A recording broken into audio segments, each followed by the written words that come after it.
ఈరోజు మన క్లాస్లో భాగంగా land revenue system in India ఈ టాపిక్ గురించి డిస్కస్ చేద్దాం. భారతదేశంలో బ్రిటిషర్లు ప్రవేశపెట్టిన 3 ప్రధానమైన రెవెన్యూ చట్టాలు, వాటి గురించి తెలుసుకుందాం.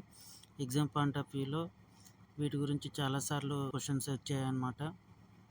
ఈ టాపిక్ చాలా ఇంపార్టెంట్ అని ఈ టాపిక్ గురించి వీడియో చేయడం జరిగింది. ఎవరైనా ఫస్ట్ నా ఛానల్ చూస్తున్నట్లయితే ప్లీజ్ సబ్స్క్రైబ్ మై ఛానల్.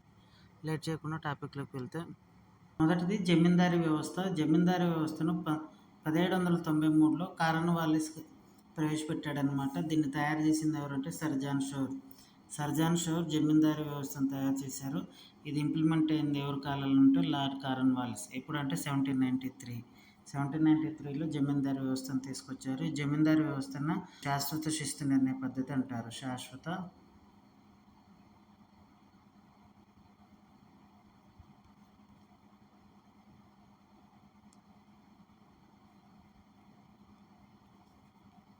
ఈ జమీందారీ వ్యవస్థను శాశ్వత శిస్తు నిర్ణయ పద్ధతి అంటారు.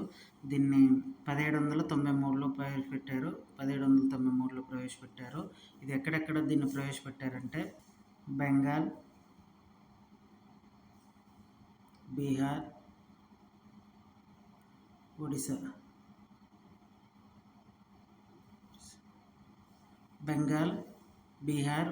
ఈ ప్రాంతంలో జమీందారీ వ్యవస్థను లేదా శాశ్వత శిస్తు నిర్ణయ పద్ధతిని ప్రవేశపెట్టారనమాట.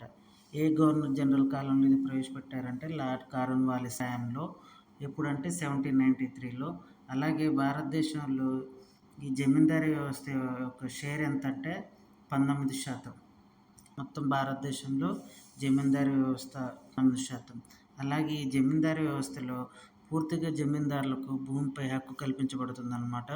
జమీందారులు భూ యాజమాన్యులుగా ఉంటూ రైతుల నుండి పన్ను వసూలు చేసి దాంట్లో 10/11 వంతు, మొత్తం 11% అనుకుంటే దాంట్లో 10% రెవెన్యూ కలెక్ట్ చేసి బ్రిటిషర్లకు ఇస్తారనమాట. మిగిలిన 1% రెవెన్యూ ఎవరైతే ఈ జమీందారులు ఉంటారో వాళ్ళు కమిషన్గా ఉంచుకుంటారనమాట. చాలా ఇంపార్టెంట్. ఈ 10/11 బ్రిటిషర్లకు ఇస్తారు. 1/1 వంతు వారి వద్ద కమిషన్గా ఉంచుకుంటారు. కార్న్వాలిస్ టైంలో దీన్ని ప్రవేశపెట్టారు. దీన్ని రూపొందించింది ఎవరంటే సర్ జాన్ షోర్. ఇక్కడ రైతులకు భూమిపై ఎలాంటి యాజమాన్య హక్కులు ఉండవు అనమాట. జమీందారులకు మాత్రమే యాజమాన్య హక్కులు ఉంటాయి. అలాగే సెకండ్ది రైతువారీ వ్యవస్థను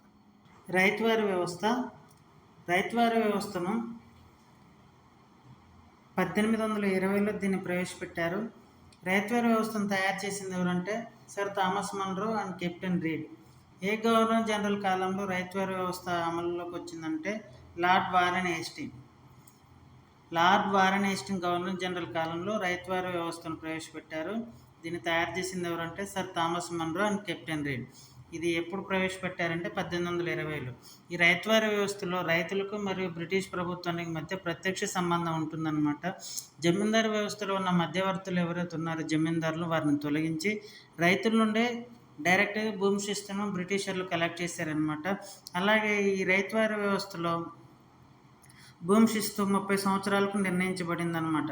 30 సంవత్సరాల వరకు స్థిరంగా ఈ రైతువారీ వ్యవస్థలో భూమి శిస్తు నిర్ణయించబడింది. అలాగే ఈ రైతువారీ వ్యవస్థ కింద మొత్తం సేద్యమయ్యే భూమిలో 52% ఈ రైతువారీ వ్యవస్థ కింద ఉందన్నమాట. మొత్తం సేద్యమయ్యే భూమిలో 52% ఈ రైతువారీ వ్యవస్థ కింద ఉందన్నమాట. అలాగే జమీందారీ వ్యవస్థలో ఎంత ఉందంటే 19% ఉంది. జమీందారీ వ్యవస్థ కింద 19% ఉంది. రైతువారీ వ్యవస్థ కింద 52% ఉంది. అలాగే ఈ రైతువారీ వ్యవస్థను ఎక్కడెక్కడ ప్రవేశపెట్టారంటే 1 మద్రాస్, 2 బాంబే,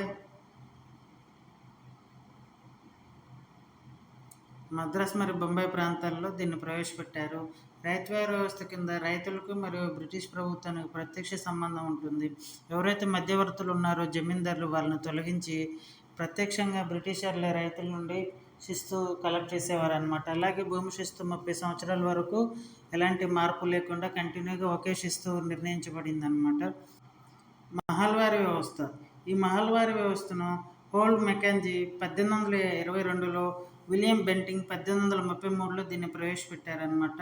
మహల్వారీ వ్యవస్థ ఏంటంటే రైతువారీ వ్యవస్థకు మరియు జమీందారీ వ్యవస్థ రెండింటి కలయిక అనమాట మహల్వారీ వ్యవస్థ. ఈ మహల్వారీ వ్యవస్థలో ఒక గ్రామాన్ని ఒక యూనిట్‌గా తీసుకుంటే, ఆ యూనిట్ మొత్తం ఒక శిస్తు నిర్ణయించబడుతుందన్నమాట.